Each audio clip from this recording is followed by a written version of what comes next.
Vamos a continuar, vamos a abrir nuestra Biblia en Hechos 3. Hechos 3.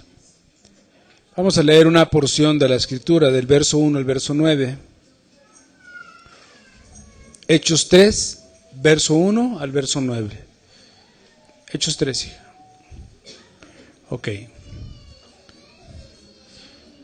Dice, Pedro y Juan subían juntos al templo a la hora novena, la de la oración. Y era traído un hombre cojo de nacimiento, a quien ponían cada día a la puerta del templo, que se llama La Hermosa, para que pidiese limosna de los que entraban en el templo. Cuando vio a Pedro y a Juan que iban a entrar en el templo, les rogaba que le diesen limosna. Pedro, con Juan, fijando en él los ojos, le dijo, míranos. Entonces él les estuvo atento, esperando recibir de ellos algo. Mas Pedro dijo, no tengo plata ni oro, pero lo que tengo te doy.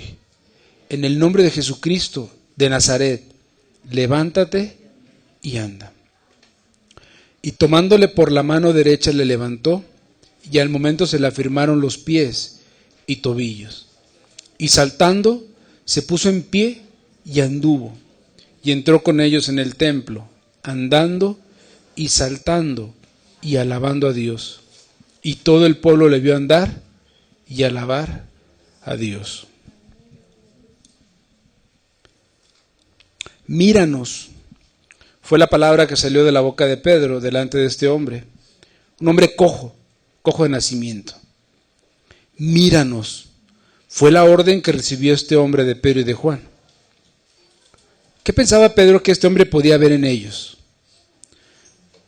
Probablemente se veían como él, ¿verdad? O sea, si tú te das cuenta, ellos se habían andado con Jesús 3 años y cacho. Lo habían seguido por todos lugares.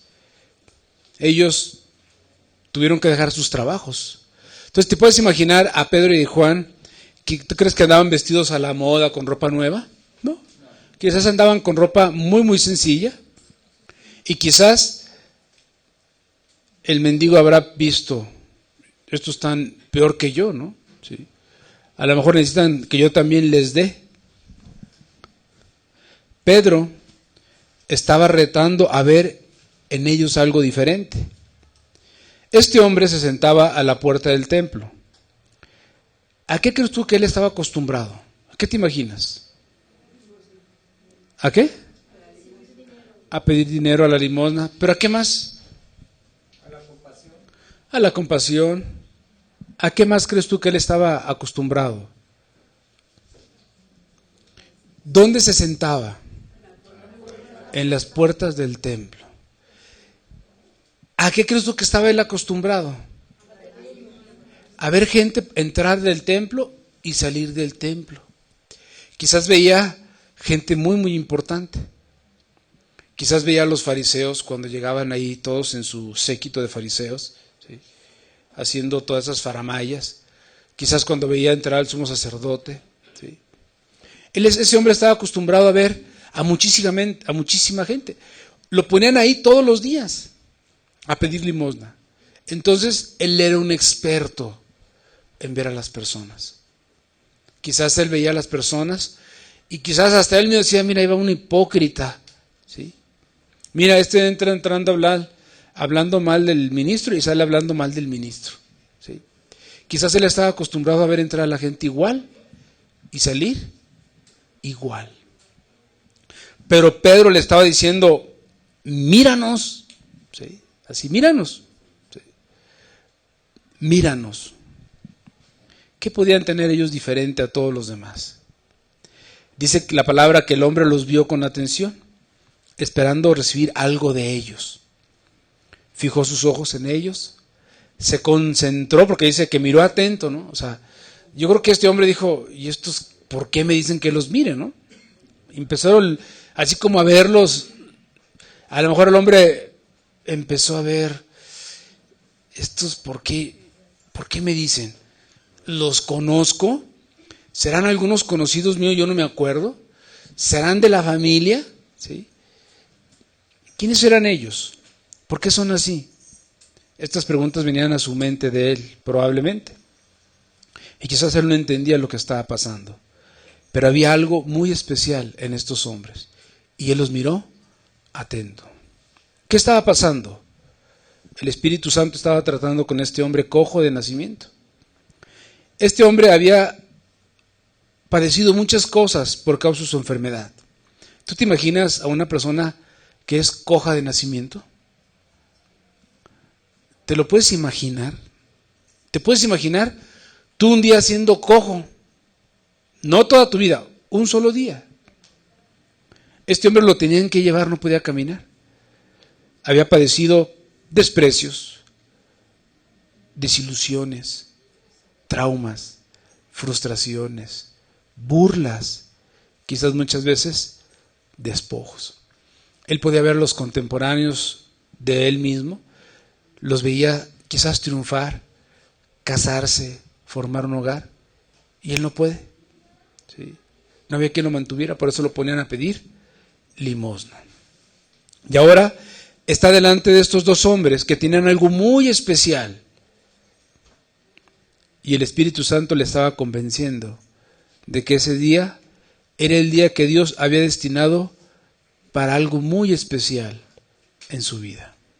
Dios lo iba a liberar por fin. Él no sabía cómo ni qué habría de pasar, pero nunca nadie le había causado tanta impresión en su vida como estos dos varones. A lo mejor tú dices, eso no dice la Biblia. Yo no me estoy seguro de una cosa. Si esto está puesto en la Biblia, desde el momento mismo de la creación, Dios dispuso ese día para él. ¿Sí me entiendes?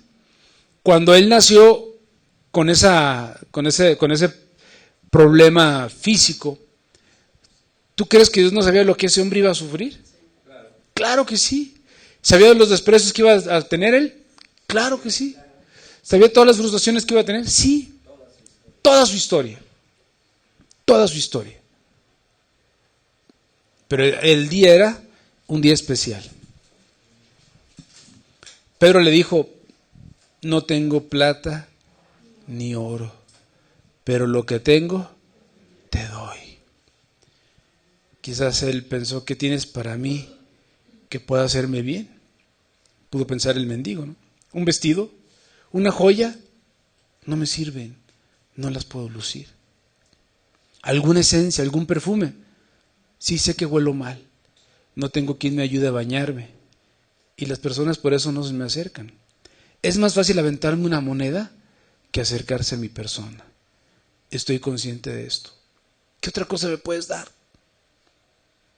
Pedro oró entonces por el mendigo y dijo, en el nombre de Jesucristo de Nazaret, levántate y anda. Instantáneamente el hombre fue sanado.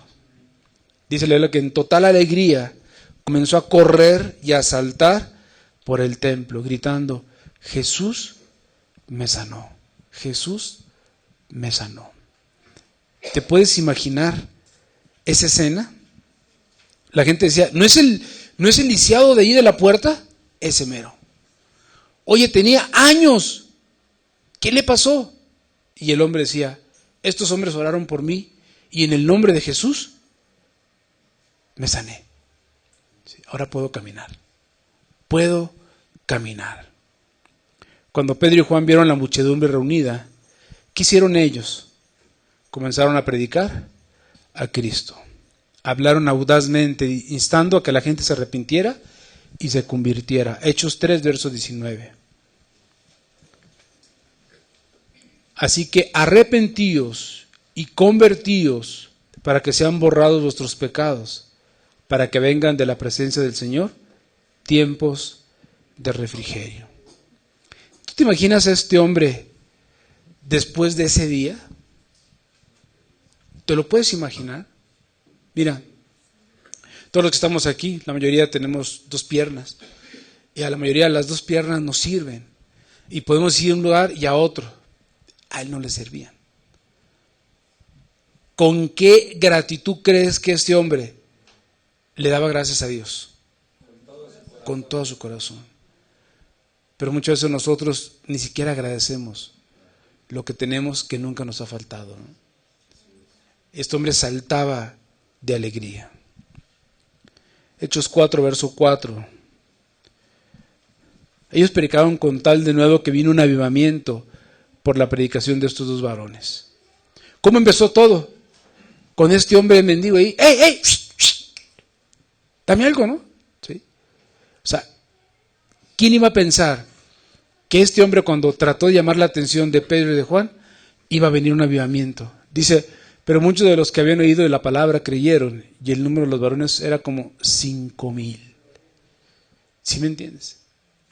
De toda aquella gente que pasaba y que el hombre les pedía dinero, ¿cuándo se hubiera imaginado él que esos dos no solamente le iban a traer una sanidad a su vida, sino que con su predicación se iban a convertir como 5,000 personas?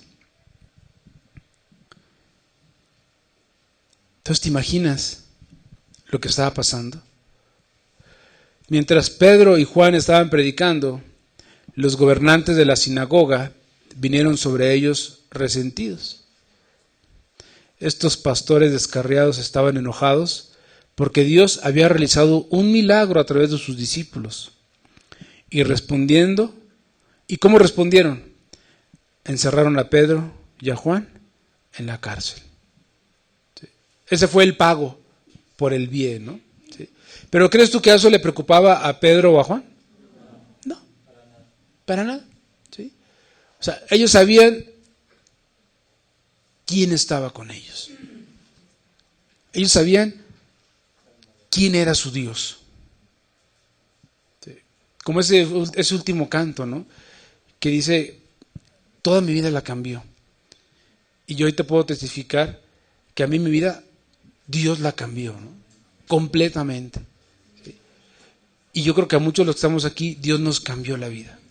De una manera extraordinaria. Al día siguiente pusieron a los dos discípulos en proceso para ser juzgados, y todas las autoridades religiosas de Jerusalén ahí estaban presentes. Hechos 4, versos 6 al verso 7. Y el sumo sacerdote, Anás y Caifás, y Juan y Alejandro, y todos los que eran de la familia de los sumos sacerdotes, y poniéndolo en medio le preguntaron, ¿con qué potestad o en qué nombre habéis hecho vosotros esto? ¿No se te hace una pregunta ridícula? Pero estamos acostumbrados, ¿no? La otra vez mi esposa me preguntaba que llegó un señor a preguntar por las sillas, ¿no? ¿Y esas para qué sirven? Para sentarse, ¿no? ¿Sí? Oye, me estaban viendo este cuate gritando que gracias a Jesús él había sido sanado, y todas le preguntan, ¿con qué potestad? ¿No? Así como diciéndole, o sea, ¿qué pregunta tan tonta, no? Pues no lo estás viendo con tus propios ojos, no estás escuchando la predicación, no se convirtieron ya tantas personas por la predicación de Jesucristo. Ellos habían visto a un hombre lisiado corriendo que gritaba que Jesús lo había sanado. Habían visto a 5,000 personas convertirse, confesar sus pecados y clamar el nombre de Cristo para que los limpiara. Es más, hasta habían visto a algunos de sus propios sacerdotes convertidos a Jesucristo. O sea, ellos estaban viendo las cosas. Estos gobernantes tenían que saber que había poder en el nombre de Jesús, pero ellos pues se cegaron, ¿no? Intencionalmente, así como diciendo, no sabemos, ¿no? ¿Sí? ¿Y qué contestó Pedro? Hechos 4, verso 9 al verso 12. Dice, puesto que hoy se nos interroga acerca del beneficio hecho a un hombre enfermo, de qué manera éste haya sido sanado, sea notorio a todos vosotros y a todo el pueblo de Israel, que en el nombre de Jesucristo de Nazaret, a quien vosotros crucificasteis y a quien Dios resucitó de los muertos, por él, este hombre está en vuestra presencia sano. Este Jesús es la piedra reprobada por vosotros los edificadores, la cual ha venido a ser cabeza del ángulo. Y en ninguno hay otra salvación, porque no hay otro nombre bajo el cielo dado a los hombres en que podamos ser salvos. ¿Sí? Más imagínate la respuesta, ¿no? ¿Tú crees que Pedro se pasó toda la noche pensando en el discurso que les iba a dar? No, hermano. Él era inspirado ¿por quién? Por el Espíritu Santo. ¿Sí? ¿Y por qué era inspirado por el Espíritu Santo? Pues porque lo tenía, ¿no? ¿Sí? Porque había recibido la promesa de Jesús que les dijo, cuando yo me vaya, les voy a dar el Espíritu Santo. Los gobernantes de la sinagoga se sentaron aturdidos. La Escritura dice que ellos maravillados, ¿sí?, reconocían una cosa. Hechos 4, verso 13. Entonces, viendo el denuedo de Pedro y de Juan, y sabiendo que eran hombres sin letras y del vulgo, se maravillaban y les reconocían que habían estado con Jesús. ¿Qué hizo la diferencia de Pedro y Juan con todos los que entraban en ese lugar? Que ellos habían estado con Jesús. ¿Qué hay de diferente entre ellos y nosotros, hermanos? Nada. Porque dice la Biblia que tú puedes estar con Jesús en el momento en que tú quieras. O sea, el momento en que tú le digas a Dios, Señor, ¿sí?, Jesús es el intermediario, el intercesor entre tú y Dios. ¿Sí? Gracias a Jesús nosotros podemos entrar a la presencia de Dios y estar con Dios. Y ahí está Jesús, porque dice la Biblia que Él está sentado a la diestra del Padre. ¿Pero qué hacía la diferencia entre ellos, hermano? Ellos habían estado con Jesús. Yo te pregunto, ¿los demás reconocen que tú estás con Jesús? Fíjate, los sacerdotes estaban maravillados, o sea, no solamente estaban así como que medios asombrados, no, estaban maravillados. Decían, como este par de burros, ¿no? ¿Sí?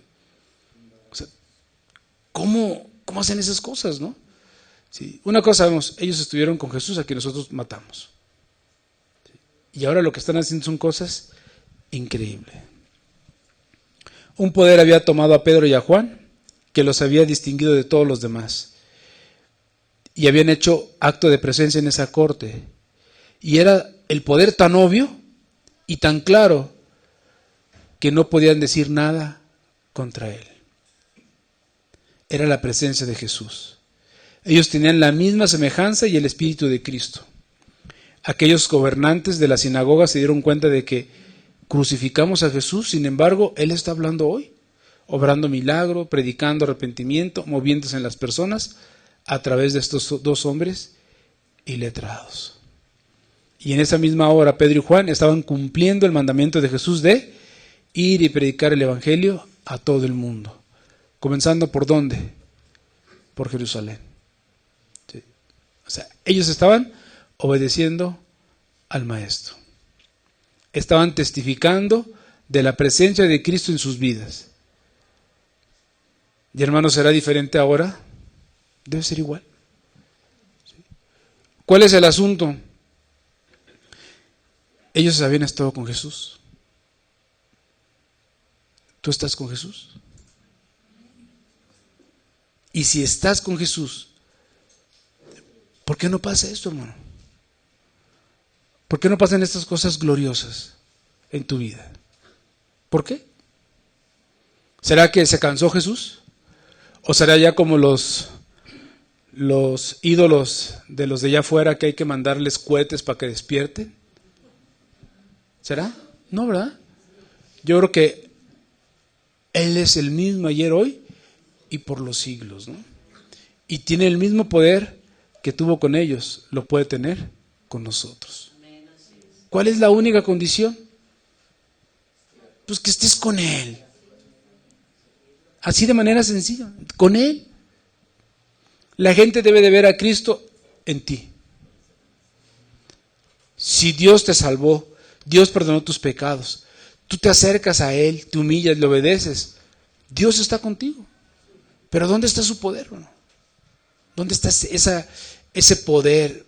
¿No decía ese canto poderosísimo? O sea, estamos representando al Rey de Reyes y al Señor de Señores. No estamos representando a un mini Dios. Sí. Dios no es de los dioses griegos. O sea, Él sí tiene el poder. Pero nosotros, ¿por qué no lo reflejamos?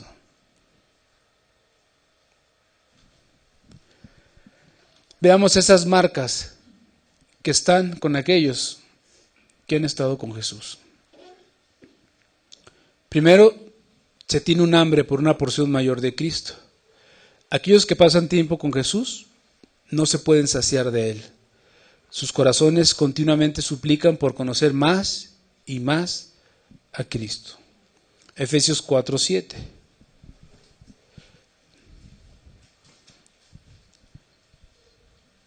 Esta palabra es para ti, hermano. Dice, pero a cada uno de nosotros, bueno, también es para mí, pero a cada uno de nosotros fue dada la gracia conforme a la medida del don de Cristo. ¿Qué significa esto? Que a cada uno nos fue dada la gracia. O sea, nosotros tenemos ese carisma. Cuando nos convertimos a Dios, Dios nos da su espíritu. ¿Sí? Nos da ese carisma, hermano, para decir, Él es diferente a todos los demás. Imagínate, qué tan diferente somos que en el día del juicio, hermano, ahí podrá estar Carlos Slim, presidentes, políticos, actores, de todo, ¿sí? Y van a llegar los ángeles contigo, ¿sí? Y te van a decir a ti, pasaos. Y Jesucristo va a decir, pasaos bendito de mi Padre, ¿sí? Y a ellos les va a decir, apartaos de mí, malditos. Imagínate, o sea, qué significado, qué gracia tendremos que en ese día Dios nos va a honrar con esas palabras. Y a todos los poderosos de la tierra, si no se arrepienten, como decía el Señor Jesucristo, si vosotros no os arrepentís, pereceréis igualmente que ellos. A ellos los va a mandar al infierno. Pero es la mujer más bonita, pues sí, pues se va a ir al infierno. Pero es el hombre más rico, pues sí, pero se va a ir al infierno. Pero es el político, el diputado, pues sí, se va a ir al infierno. ¿Sí me entiendes? Si no se arrepienten, si no se convierten a Cristo. Entonces, Dios te ha dado algo desde el principio, hermano. ¿Para qué crees tú que te lo dio? Para que lo ejerzas. A uno nos ha dado un talento, a otros 5, a otros 10, pero a todos nos ha dado.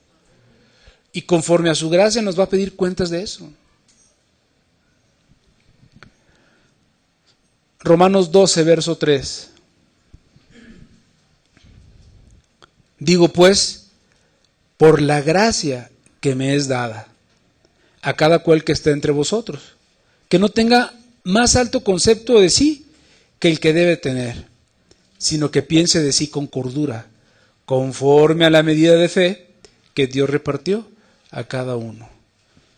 Dios te dio a ti algo que se llama fe. ¿Cuánto te dio, hermanos? Vamos a hacer que Dios nos da la fe y lo máximo que nos puede dar Dios de fe es 1 tonelada. ¿Ok? Eso es lo máximo, 1 tonelada, ¿no? ¿Cuánta fe crees tú que Dios te dio a ti? A ver, ¿500 kilos? ¿Sienten que como que es mucha fe para ustedes, 500 kilos? ¿O les dio más? 50 kilos. ¿5 kilos les dio de fe?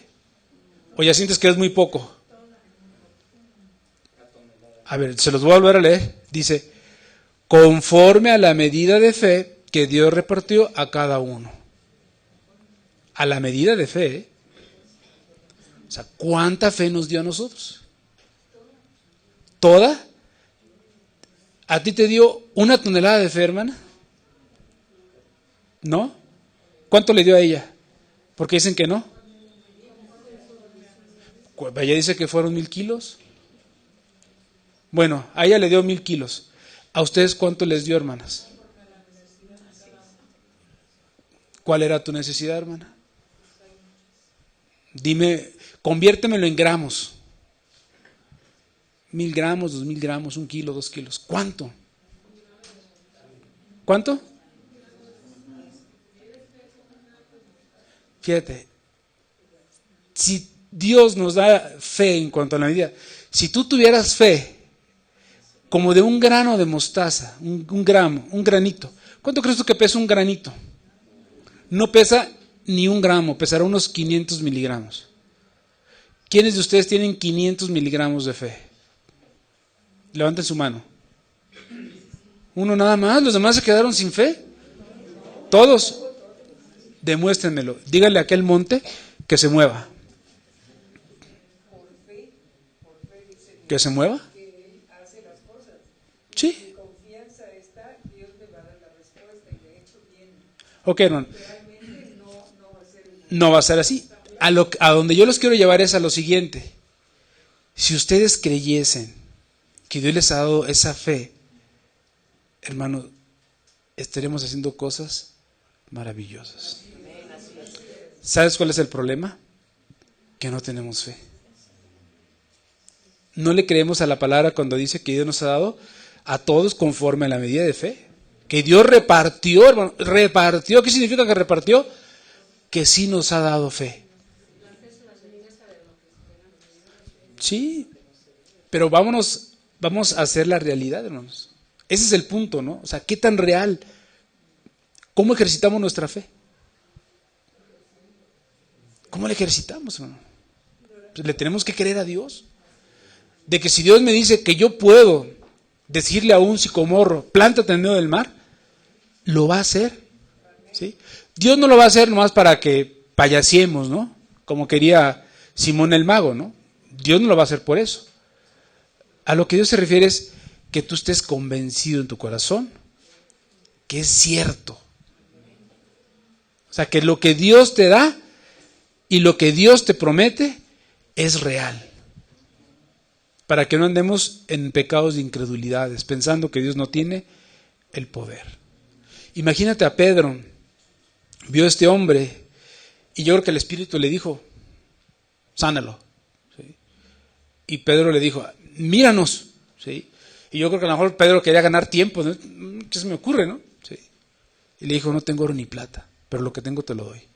En el nombre de Jesucristo de Nazaret, levántate. Esa fe tú la puedes tener, hermano. Es más, la tienes. Porque Dios, si tú te salvaste, si tú te arrepentiste, si Dios te perdonó tus pecados y tu nombre fue inscrito en el libro de la vida, te tocó. Aunque sea poquito, pero te tocó.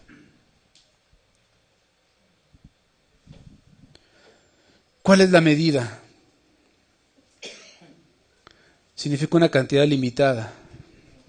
Hemos recibido cierta cantidad del conocimiento del Salvador de Cristo. Para algunos creyentes, esta medida inicial es todo lo que ellos desean.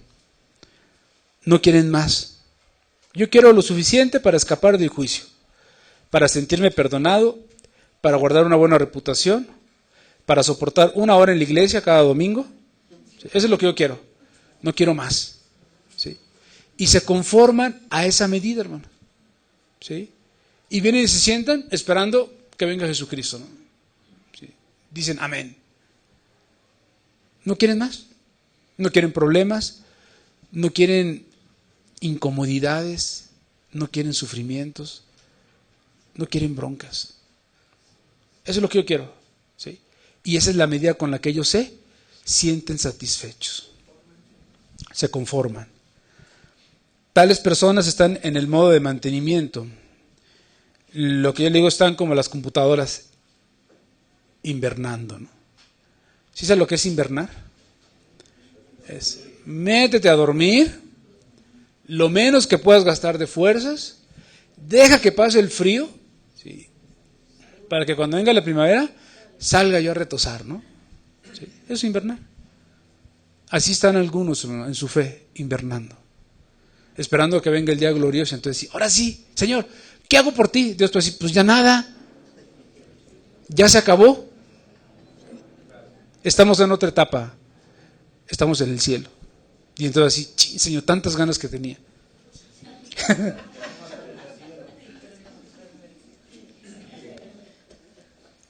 Le damos a Cristo lo básico, hermanos. La asistencia a la iglesia, la oración diaria entre dientes, una mirada rápida a la Escritura. Estos cristianos debiesen estar demasiado cerca de Jesús. Saben que si lees mucho o oras mucho, el Espíritu va a empezar a decirte, ¿qué pasó? ¿Sí? Hermanos, a veces, cuando tú te metes con Dios, Dios te empieza a abrir tus ojos a la necesidad, hermano. Y es cuando ya no queremos. Entonces decimos, Señor, yo quiero nadar de muertito, ¿no? O sea, no quiero hacer mucho esfuerzo, Señor, porque no me quiero meter en broncas. No quiero complicarme la vida. Y sé que ser cristiano me voy a complicar la vida. Me voy a meter en problemas, Señor. Y entonces, ¿qué hacemos? Hermanos, le sacamos al parche. Le sacamos la vuelta a los problemas. Y nos acomodamos. Y con esa medida, ¿no? Y Dios es tan bueno, hermano, que hace rato que estaban los cantos. O sea, ¿cómo nos trata Dios? Con qué amor, con qué cuidado, que aun cuando ni siquiera nos hemos convertido, Dios tiene misericordia de nosotros. Mucha misericordia, paciencia. Si Dios nos diera la oportunidad de decir, a ver, te voy a dar chance, media hora, júzgame a aquellos que no quieren acercarse conmigo. ¿Tú qué harías, hermano? Los mandas al infierno. Rápido, así, Señor, caliente, ¿no? Pero, Señor, pues estos no quieren, ¿para qué los tenemos aquí, no? Sí.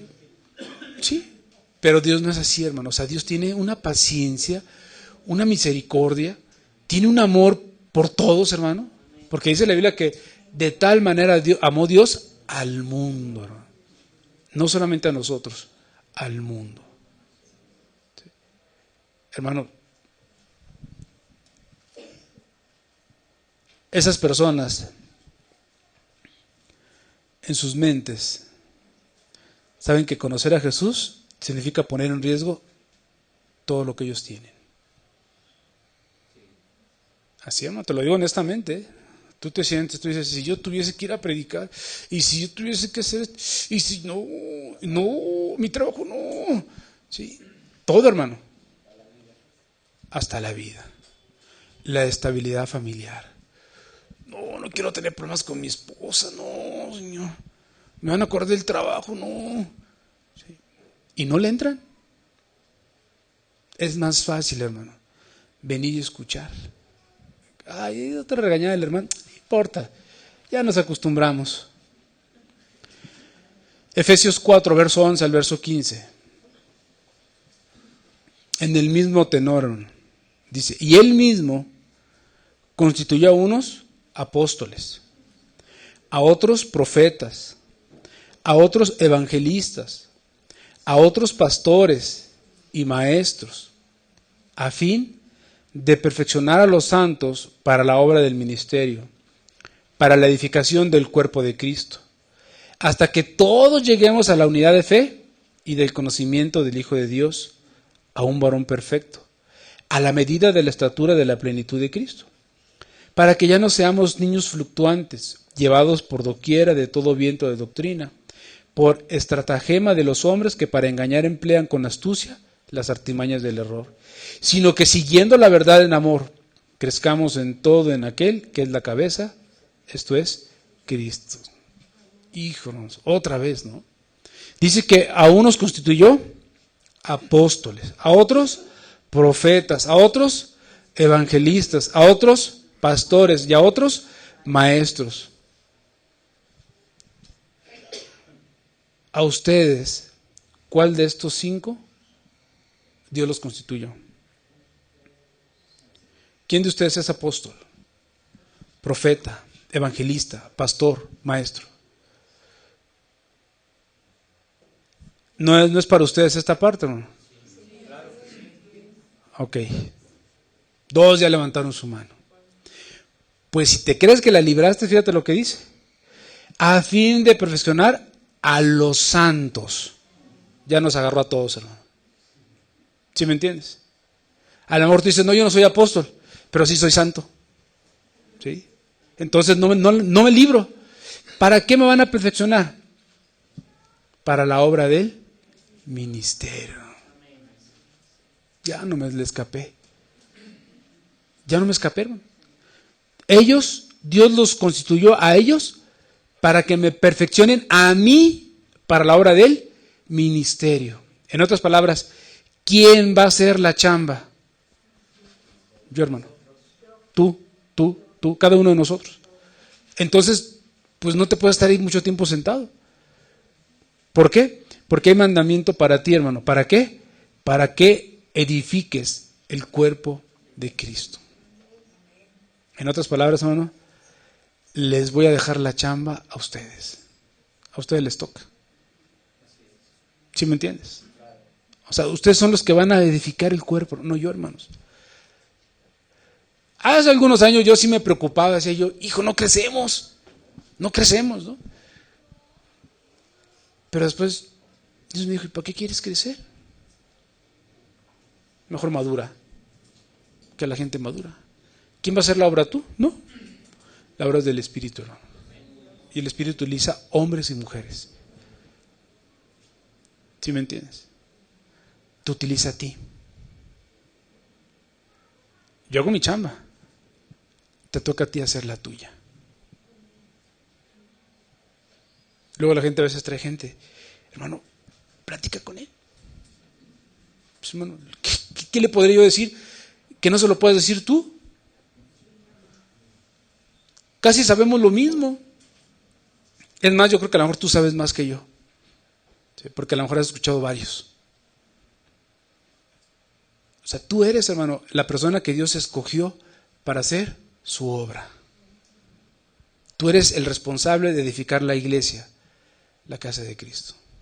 Algunas personas han venido aquí, están un tiempo, se van. ¿Por qué te fuiste? No crecen. ¿Cómo lo que sí? Siguen siendo los mismos cristianos. El pastor no tiene unción, la gente no se convierte. Perdóname, pero yo tengo mi función y la hago. Tú tienes la tuya. Te toca hacerla. En otras palabras, ¿qué te quiero decir? Que aunque no te metas con Cristo, es tu bronca. Tú tienes que edificar el cuerpo de Cristo. ¿Sí me entiendes? Tú tienes que ir a predicar el Evangelio. Tú tienes que ir a decir a las personas, no tengo oro ni plata, pero lo que tengo te lo doy. Amén. Pablo estaba diciendo en esencia, Dios ha dado dones espirituales para que cada uno de nosotros, lleno del Espíritu Santo, los ejerza. Amén. Por supuesto que no todo cristiano aspira a este tipo de madurez. Muchos prefieren el evangelio de la gracia, el amor, el perdón. Y es bíblico, hermano, claro que sí. Pero esto es leche. Tú ya requieres carne, hermano. Ya tienes que madurar. Tienes que crecer. Hebreos 5, verso 12 al verso 14. Fíjate lo que dice la Escritura. Porque debiendo ser ya maestros, después de tanto tiempo, tenéis necesidad de que os vuelva a enseñar cuáles son los primeros rudimentos de las palabras de Dios. Ya habéis llegado a ser tales que tenéis necesidad de leche y no de alimento sólido. Y todo aquel que participa de la leche es inexperto en la palabra de justicia, porque es niño. Pero el alimento sólido es para los que han alcanzado madurez, para los que por el uso tienen los sentidos ejercitados en el discernimiento del bien y del mal. Ustedes se han sentado bajo buena enseñanza y predicación durante bastante tiempo, pero ya les toca a ustedes ser maestros. Después de años están en el mismo lugar como en el día en que se salvaron. No han madurado. ¿Qué requieren? Empezar a comer alimento sólido. ¿Y sabes dónde vas a encontrar el pan? Con Jesús. ¿Sí me entiendes? Así, tienes que ser como, Bueno, tienes que dejar de ser un nini. ¿Sabes quiénes son los nini? Aquellos jóvenes que ya tienen 30 años, que ni estudian, ni trabajan. ¿Sí? Ninis espirituales, hermano. Tienes que dejar de ser un nini. Tienes que tomar la responsabilidad, hermano. Bueno, luego la gente, cuando yo escucho que hablan de los niños, es que son las futuras generaciones, son los que nos van a guiar. Y tú ves a la juventud, tú dices, ¿en manos de ellos hemos de poner todo esto? Pues sí, hermanos, en manos de ellos. Así como nuestros padres y nuestros abuelos la pusieron en nuestras manos. ¿Sí? ¿Y tú crees que mi papá, cuando tenía yo 18 años, él le hubiera dado un peso por mí y decir, ¿será que pueda mantener una familia? Sí, sí, hermano. ¿Será? Y vemos a nuestros hijos y decimos, no creo que pueda. ¿Sí? Pero ¿qué tenemos que hacer, hermanos? Confiar en que Dios los va a llevar a madurez, ¿no? Y cuando el joven dice, papá, voy a hacer esto, voy a emprender esto, voy a hacer esto, ¿sí? Quizás ya quiere madurar, ¿no? Quizás ya quiere tomar la batuta, ¿no? Así tú puedes ir hoy con Dios y decirle, Señor, ya quiero, ¿sí? Ya quiero tomar la responsabilidad para lo que tú me salvaste, Señor. Toda esa sangre derramada en la cruz por mí, quiero que sea una realidad, ¿sí? Que no sea en vano.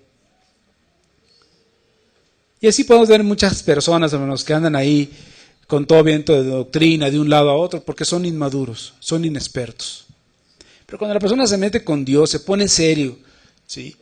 El Evangelio no tiene ninguna cuestión difícil, hermano.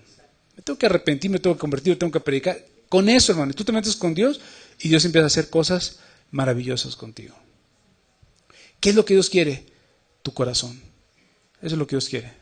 Que le entregues el corazón. Le diga, Señor, ya, madúrame, ¿no? ¿Sí?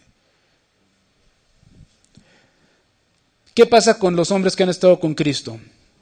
Tienen una intrepidez santa y autoridad espiritual. O sea, son intrépidos, hermanos. Proverbios 28:1 dice, huye el impío sin que nadie lo persiga, mas el justo está confiado como un león. Huye el impío sin que nadie lo persiga. Tengo algunos pacientes, hermanos, que cuando les digo, ¿no vas a ir de vacaciones? No, es que están bien feas las cosas. Sí, no queremos ir a Acapulco, ¿por qué? No, pues es que están ahí los zetas y los... Y tú dices, ¿tú crees que a los narcos les preocupas tú?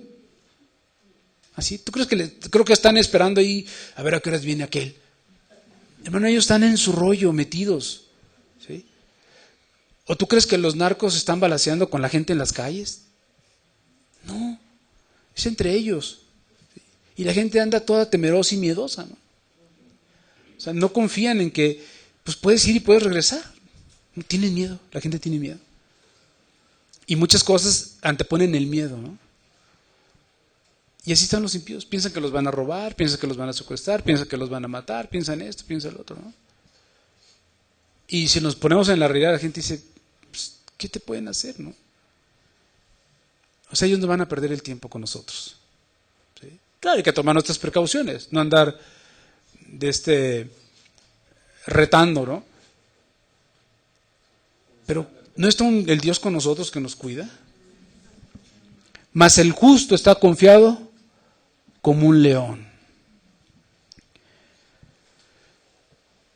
Imagínate, los meten a la cárcel, los sacan, los ponen ahí, y entonces los líderes religiosos seguramente han dicho, vamos a humillar a estos pescadorcillos, ¿no? ¿Sí? Mira, los vamos a poner ahí donde nos vean entrar. Ajá. Primero van a entrar los soldados, después van a entrar ustedes, y luego esto, y al final nosotros. ¿Sí? O sea, los vamos a intimidar, ¿no? Para que cuando yo le pregunte casi se orinen en los pantalones. ¿Sí? Esa era la manera en que pomposamente a veces la gente juzga a los demás, ¿no? ¿Sí? O sea, como que te dan el charolazo, ¿no? Así, vamos a darle el charolazo a estos. Léela no da detalles, eso nosotros nos imaginamos, ¿no? Entonces imagínate los asientos aterciopelados, ellos en dos bancos ahí casi rompiéndose, ¿sí? O a lo mejor hasta parados. Entonces entraron los parientes del sumo sacerdote, y quizás con ese paso arrogante, ¿no? Cuando entraron ellos todos se inclinaron, y a lo mejor así como para que vinieran pensamientos a la mente de Pedro y Juan, decir, son la autoridad divina, ¿eh? Sí, ay de ti si ofendes al ungido, ¿eh? Sí. O sea, todo eso con el fin de intimidar a Pedro. Echen una mirada, pescadores, consideren el poder y la autoridad que están enfrentando. Deberían de hablar suavemente a estos líderes, ellos son los hombres considerados altamente importantes. Pero ¿cómo crees tú que estaba Pedro? Diciendo, oye, cuando me toque hablar, ¿sí? En cuanto me den la palabra, les voy a soltar toda la sopa. ¿Sí? Y así fue. Quizás Pedro estaba, vamos a comenzar de una vez. Tengo una palabra de Dios para esta reunión. Y quizás le decía a Jesús, gracias Señor, por permitirme predicar tu nombre a estos aborrecedores de Cristo. Quizás el empleado de la corte gritó a los discípulos, levántense y enfrenten al juez. Pedro y Juan buscaron y vieron al sumo sacerdote que los miraba fijamente. Quizás así como tratando de intimidarlo, ¿no? Así como los boxeadores cuando se miran. Y entonces el sacerdote, con esa voz solemne, les dijo, ¿con qué poder y con cuál nombre han hecho esto? Nosotros somos la ley y no les dimos autoridad para hacer estas cosas. Así que, ¿con qué autoridad lo hacen? Hechos 4:8. Entonces Pedro, lleno del Espíritu Santo, les dijo, gobernantes del pueblo y ancianos de Israel. ¿Sí? ¿Quién le ponía esas palabras a Pedro en su boca? ¿Tú crees que él les dijo sepulcros blanqueados? No. Había que llamar la atención de ellos, ¿no? Y lo que hizo fue reconocer los gobernantes del pueblo, ancianos de Israel. Acuérdate que ellos habían estado en el aposento alto. Ellos habían estado con Jesús. Habían caminado con Cristo. Habían visto a Cristo ascender al cielo. ¿Quién crees tú que los podía intimidar? Nadie, hermano. Estaban llenos del Espíritu. Ustedes preguntan, ¿con qué autoridad? Fue en el nombre de Jesucristo. Y esto tuvo lugar a través de su pura autoridad. Ustedes lo recuerdan porque ustedes lo crucificaron, pero Dios lo levantó de los muertos. Él está vivo. Y todo lo que ustedes vieron hoy fue realizado por su poder. ¿Sí? Confiado y seguro. Pedro tenía este tipo de convicción cuando predicó. Su objetivo no era juzgar ni empequeñecer a esos líderes religiosos. Él solo quería que ellos vieran su pecado y se arrepintieran.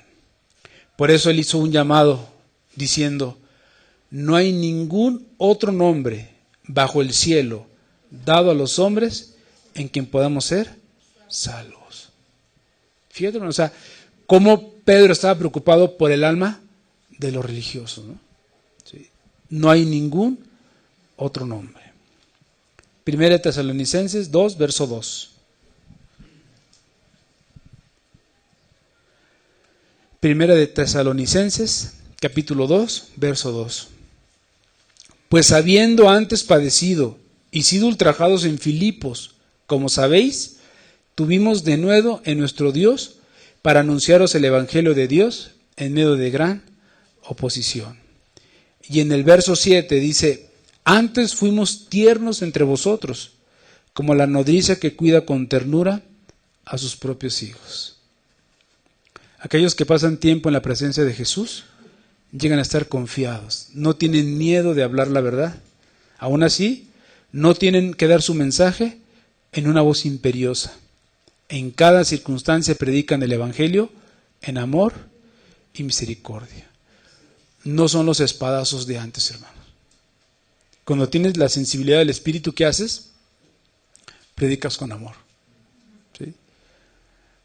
Claro que en su momento vas a tener que hablar con autoridad. ¿Sí? Pero ya vas a hablar con autoridad con cierto tipo de personas que a lo mejor les sirve la mesa y tiran la comida, ¿no? ¿Sí? Pero con la gente que se está acercando, yo creo que tienes una sensibilidad, así como Pedro decía, Pablo, tiernos entre vosotros, como la nodriza que cuida con ternura a sus propios hijos. Hermanos, tenemos que estar preparados para todo esto. Otra evidencia es que tienen la evidencia física y visible de que Dios está con ellos. Hechos 4, verso 14, verso 15 y verso 16. Y ahí les está diciendo Pedro, y entonces dice, y viendo al hombre que había sido sanado, que estaba en pie con ellos, no podían decir nada en contra. Entonces les ordenaron que saliesen del concilio y conferenciaban entre sí, diciendo, ¿qué haremos con estos hombres? Porque de cierto, señal manifiesta ha sido hecha por ellos, notoria a todos los que moran en Jerusalén, y no lo podemos negar. Imagínate, ¿no?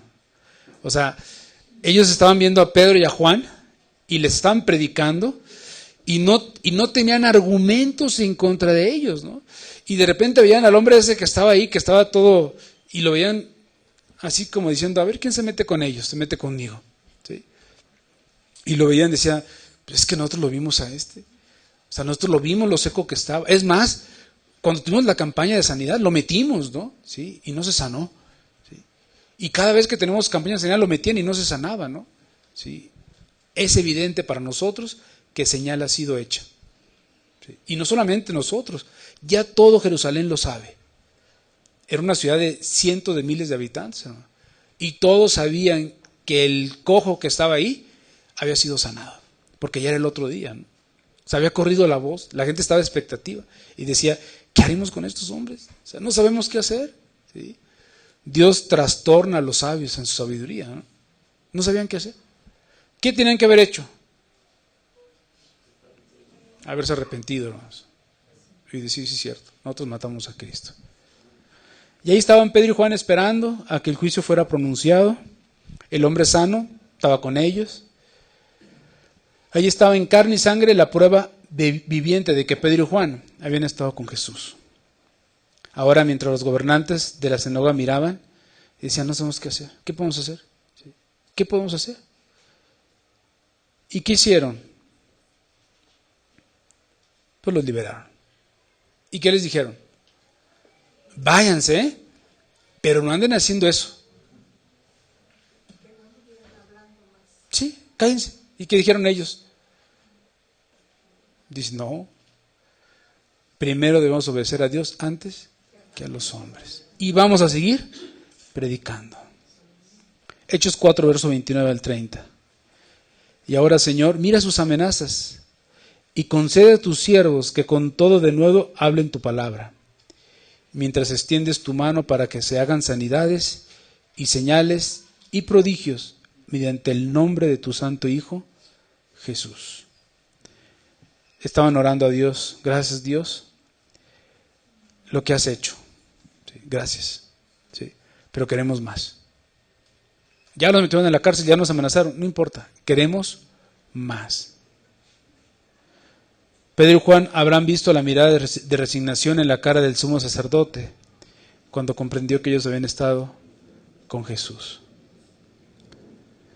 Pedro habrá guiñado el ojo a Juan y le había dicho, si solo supieran cómo estábamos hace unas semanas, ¿sí? Si esto me hubiera visto negando al maestro antes de que el gallo cantara 3 veces. O sea, si supieran quiénes éramos antes y quiénes somos ahora. Y por último, los que están con Jesús están preparados para cualquier crisis. Una crisis, hermanos, son tiempos difíciles que de repente llegan. ¿Sí? No te los esperas, no tienes oportunidad de prepararte. Llega de repente un huracán, desbarata la casa y tú dices, ¿y ahora qué hago? Sí, es una crisis. ¿Ahora cómo le hago? Te puede llegar una enfermedad, te puede llegar un accidente, una desgracia. ¿Y cómo le hago? Bueno, cuando tú estás con Jesús, vives permanentemente preparado. Señor, para mí el morir es Cristo. O sea, vivo o muerto, no importa. Yo estoy bien. Habla acerca de un caso de unas personas que perdieron a su hija y la gente estaba así como que angustiados, ¿no? Y los veían ellos tranquilos, decía, ¿cómo pueden soportar esto? ¿Sí? Pero no solamente eso, empezaron a ver que ellos empezaban a orar por el asesino de su hija, ¿no? Y la gente no lo entendía, ¿no? Decía, no, ¿cómo es posible, no? ¿Sí? Deberías de pedir maldición para él, ¿sí? Pero él decía, no. O sea, Dios nos manda a amar a uno de nuestros enemigos. Había un pastor en Rusia que había estado encarcelado por 18 años y durante ese tiempo soportó penalidades en la cárcel. Él testificaba, Jesús es real para mí, es más real de lo que yo he conocido alguna vez en mi vida. Por causa de su carácter, este hombre era respetado por todos en la prisión, incluyendo a los presos más duros y a los guardias más rencorosos. Entonces un día el Espíritu Santo le susurró al pastor y le dijo, vas a ser liberado de aquí en 3 días. Y le dijo al ministro, testifica sobre esto. El pastor inmediatamente envió palabra a su esposa y a la congregación acerca de la revelación del Espíritu. Y entonces comenzó a decirle a sus compañeros de prisión lo que Dios le había dicho. Ellos se rieron de él, desdeñándolo, mientras decían, nadie ha salido de aquí, de este lugar. Los guardias también se burlaron de él, mofándose, morirás aquí, predicador. Cuando llegó el 3er día y el cielo de la tarde oscurecía, un guarda miró al pastor y movió su cabeza. ¿Qué Dios tiene? ¿Qué Dios tienes? Y sonrió con desprecio. Entonces, algo después de las 11 de la noche, el altavoz sonó y una voz llamó el nombre del pastor y le dijo, venga a la oficina inmediatamente, usted ha sido liberado. Todos los prisioneros y guardias estaban aturdidos. Mientras el pastor caminaba, le decía a cada uno adiós y les deseó bien. Finalmente, cuando él pasó la puerta de la prisión, vio a su esposa que le esperaba con flores. Mientras el pastor la abrazaba, se volvió para mirar la prisión donde había pasado 18 años. Sus compañeros prisioneros estaban en pie en las ventanas y gritaban a todo pulmón, hay un Dios, hay un Dios, hay un Dios. Dios les había dado la evidencia visible y pasó a través de este pastor piadoso que había estado con Jesús cada día de su sentencia durante 18 años. ¿Qué mayor evidencia de Dios podía haber que una vida sencilla transformada por el poder sobrenatural de Cristo? ¿Qué se pueda decir de ti? Este hombre, esta mujer, ha estado con Jesús. Y que nadie pueda negarlo, hermanos. En conclusión, estar con Jesús implica tener hambre de una mayor porción de Él. Necesita más de Jesús, de su presencia, de su palabra, de su espíritu, hermanos. O sea, estoy dispuesto a hacer lo que Cristo me pida. Estar con Jesús es tener una confianza, una seguridad, ser intrépidos al saber que Él está con nosotros, que Él vive en nosotros, que tenemos evidencia física de que Él está con nosotros. Y qué mayor evidencia, hermanos, que nuestra vida misma, nuestro testimonio y nuestra santidad. Estar con Jesús es estar preparados para enfrentar las crisis que vendrán a nuestra vida. Y que cada una de ellas tendrán propósitos muy bien definidos para nuestro bien. ¿Cuál había sido el objetivo de que Dios tuviese encerrado a este ministro durante 18 años? ¿Cuál te imaginas que era?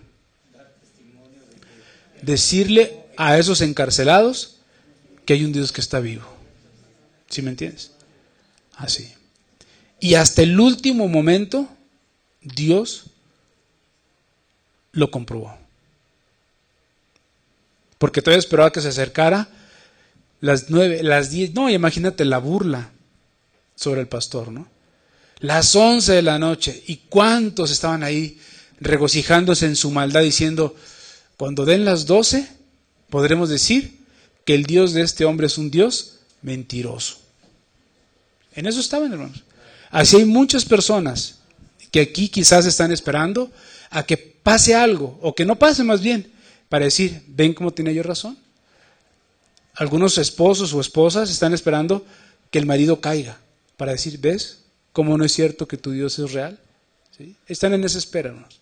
Bueno, tú tienes la oportunidad de mostrarles con tu vida que Dios vive. Amén. Vamos a cerrar nuestros ojos. Y te hago una pregunta.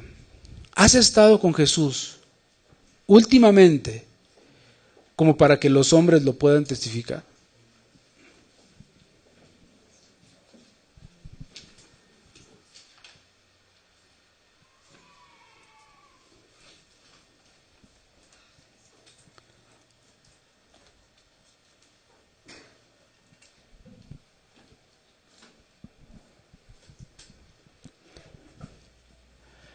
Yo recuerdo un medio hermano de mi papá que tenía cáncer.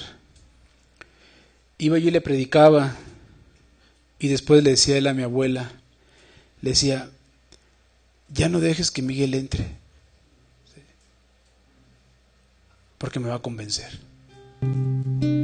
Ese era el temor que él tenía, que lo fuera yo a convencer de que él era un pecador, de que se tenía que arrepentir para irse al cielo.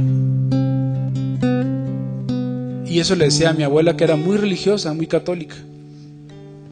¿Y tú crees que mi abuela me decía que no entrara? No. Al contrario, le daba gusto que yo fuera.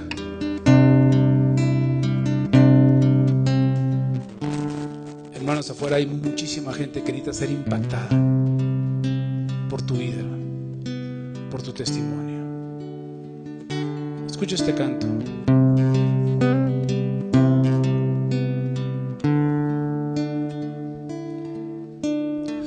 Enviará de Sión la vara de tu poder, llamará con voz potente.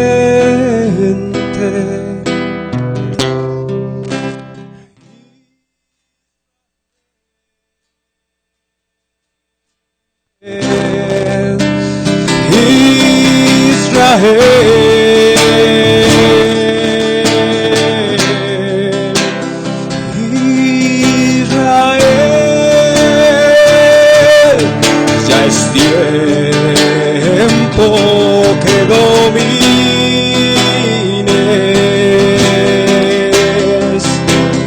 en tus enemigos, que enrojezcas tu piel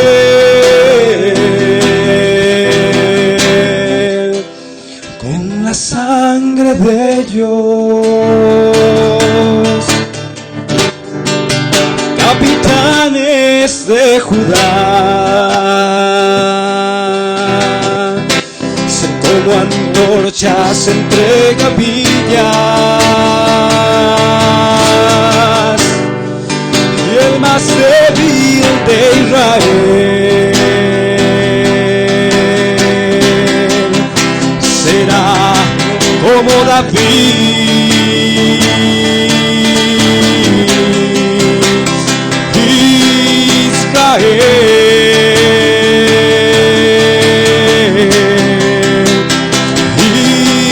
Israel, tu Dios ha ordenado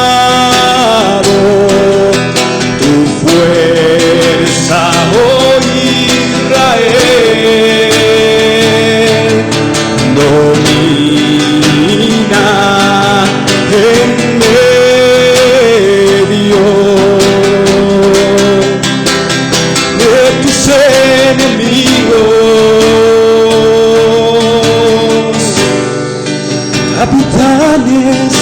Judá. Sed como antorchas entre gavillas, y la casa de David será como Dios,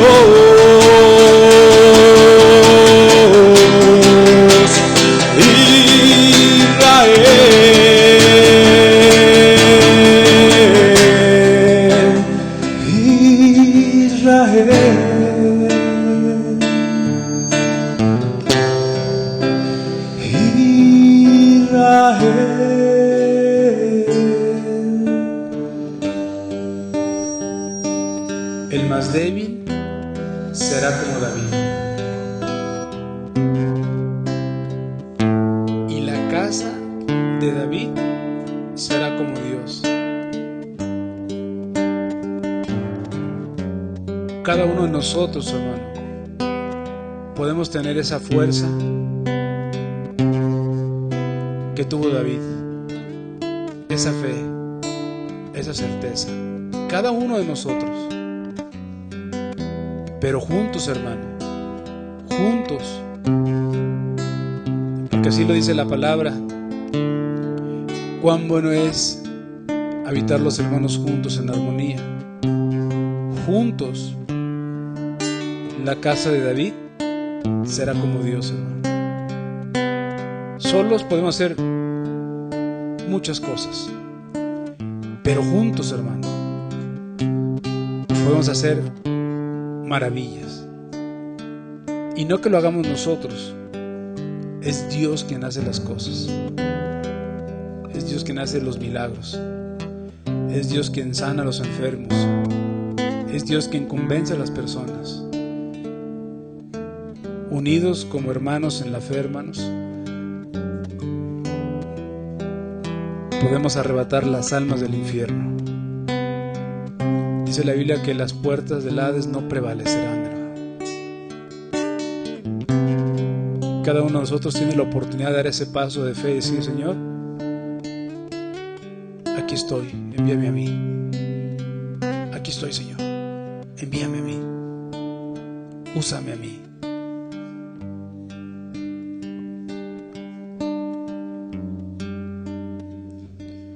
Padre, gracias por la palabra, Señor. Gracias por estas cosas maravillosas que dejas en tu palabra, Señor, para que nosotros podamos aprender, Señor, y que podamos escuchar el llamado tuyo, Señor, a conquistar la tierra, Señor, a hacer grandes cosas en tu nombre, Señor, glorificar tu nombre, Señor. Padre, aquí estamos, Señor amado. Henos aquí. Envíame a mí, Señor. Ayúdanos, Señor amado, en las decisiones que debemos de tomar, Señor. En las cosas que tú demandas de cada uno de nosotros, Señor. Dame tu corazón. Eso es lo que Dios pide de cada uno de nosotros, nuestro corazón. Eso es lo que Dios te pide hoy. Dame tu corazón. Amén. Dios los bendiga a todos. Este es un día muy, muy especial porque es el día del Señor.